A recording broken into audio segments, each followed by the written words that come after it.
والله العظيم لا لا لا، ده انت اتلسعت جامد، لا انت اتلسعت جامد، بس انا مش هرد، هوريك.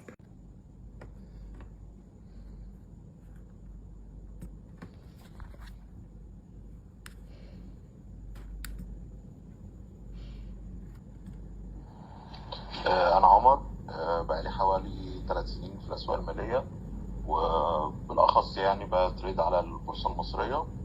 وطبعا أول ما بدأت زي أغلب الناس اللي بتبدأ في المجال ده، مريت بقى بنفس المراحل اللي هي ببقى فاكر إن أنا حاطط استراتيجي أو حاطط خطة وإدارة السلام عليكم ورحمة الله وبركاته.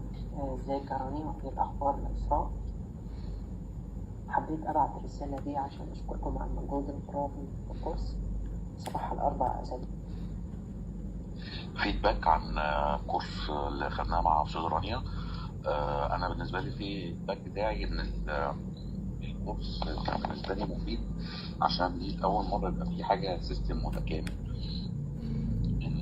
إن انا أنت كنت انا اعرف رانيا من خلال متابعتها على السوشيال ميديا، كنت واثقه فيها، ولما عملت الدوره انا ما ترددتش، انا اخدت الدوره على طول الحمد لله، وكان ظني في محله. طبعا انا كنت قبل الدوره غير بعد الدوره، من واحده يعني ما بتفهمش حاجه في الكريبتو ولا تعرف تشتغل ولا تحلل ولا اي حاجه.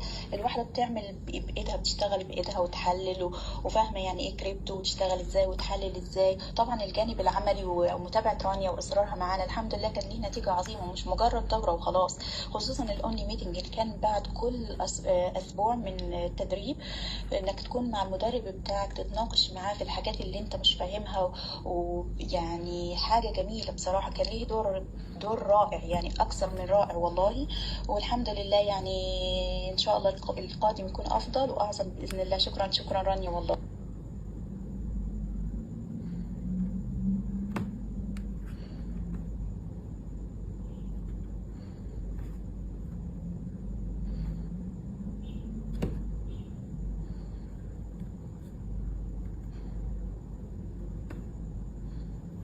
فعارف ايه الفرق ما بينك وما بين ال 500 بني ادم اللي اخدوا معايا التريننج اوريدي على مدار السنه ونص اللي فاتوا؟ هو ده.